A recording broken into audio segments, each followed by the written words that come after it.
shirkii doorashada Soomaaliya ayaa galay maalinkiisii labaad isagoo maanta ah mid xasaasi ah. dhinacyada shirka ayaa toos u guda galay qodobada ay mushkiladuhu ka taagan yihiin. qodobada sida tooska maanta loo kor istaagay ayaa ahaa arrinta gobolka Gado, midda Somaliland, arrinta gudiyada doorashada iyo macquul ahaanshaha in heshiiska dib loo furo maadaama maamulada qaar culeys badan ku qabaan inay laba deegaan ku qabtaan doorashada xildhibaanada aqalka hoose. arrinta maamulka kuraasta Somaliland waa caqabada ilaa hadda ugu weyn ee shirka sida ay xaqiijiyeen qaar ka mid ah xafiisyada warfaafinta ee hogaamiyaasha ka qayb galaya shirka. labada dhinac ee isku haya arrinta Somaliland ee ay hormuudka u yihiin gudoomiye Cabdi Xaashi iyo ra'iisul wasaare ku-xigeenka Mahdi Qadar Guuleed ayaa la sheegay inuu shirku maanta siiyey fursadii ugu dambeysay oo ah inay is soo xaliyaan. labada dhinac ayaa la is aadiyey oo laga codsaday inay keenaan wax ay heshiis ku yihiin ilaa berrito. haddii la waayo waxa ay heshiis ku yihiin dhinacyada isku haya maamulka kuraasta Somaliland waxaa markaa kadib go'aan qaadan doona hogaamiyaasha madasha doorashada qaranka, waxaana lagu dhaqi doonaa sidii uu shirku go'aamiyo waa haddii ay heshii waayaan. waxaa jirta hadalhayn ku saabsan in guddiga hoose ee 11 xubnood ah in loo soo jeediyey in dhinaca Cabdi Xaashi qaataan 5 xubnood halka dhinaca Mahdina la siinayo 6 iyadoo laga heshiinayo qofka noqonaya gudoomiyaha guddiga. waa aragti iyo hadalhayn aan weli go'aan noqon.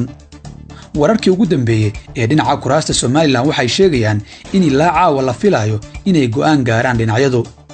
mucaaradka ayaa iyagu kaalin weyn ka qaadanaya inay xaliyaan muranka iyo tabashooyinka la xiriira kuraasta gobolada waqooyi.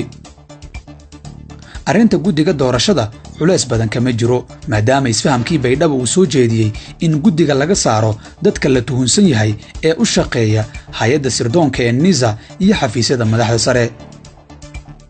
sida ay wararku sheegayaan aad looguma istaagin qodobka guddiga doorashada ee heer federaal maadaama uu ra'iisul wasaaruhu kol hore ballan qaaday isbeddelka guddiga doorashada. waxaa jira warar sheegaya in la wada bedeli doono xubnaha guddigan oo la keeni doono guddi cusub oo nadiif ah oo laga wada heshiiyey lana aamini karo. dhinacyada ayaa sidoo kale maanta isku soo hadal qaaday in la dedejiyo doorashada. sidaan xogta ku helnay ilaa 4 bilood inay ku dhammaato doorashada ayaa ka mid ah waxyaabaha maanta la isku soo hadal qaaday oo ka bilaabanaysa maalinta fulinta heshiiska la saxiixo. ra'iisul wasaaraha ayaa la sheegay inuu si gaar ah u qabo aragtidaas. madaxda maamulada qaar ayaa iyaguna qaba 5 ilaa 6 bilood inay ku dhammaan karto howshu. arrinta gobolka Gado oo uu fashilmay shirkii Dhuusamareeb 4 culeyskeedu hadda intii hore waa ka yaryahay sidaan xogta ku helnay.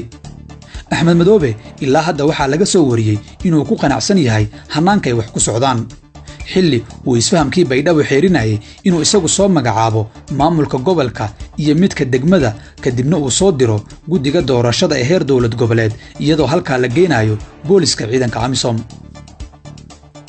ammaanka doorashada ayaa ka mid ahaa waxyaabaha maanta la isku soo hadal qaaday iyadoo madaxda qaar la sheegay inay soo jeediyeen in dhammaan xarumaha doorashada la geeyo ciidanka booliiska AMISOM, laakiin ragga qaar sooma dhaweynin fikirkaas. ma jirin wax heshiis oo maanta la gaaray, waxaase dhinacyadii aan la hadalnay oo dhan ay isku raacsan yihiin in marka laga reebo arrinta reer waqooyiga in arrimaha kale oo dhan isfaham uu ka jiro. waxaa la sheegay inay dhinacyada ka go'an tahay in aan la kala tegin ilaa heshiis buuxa laga gaaro.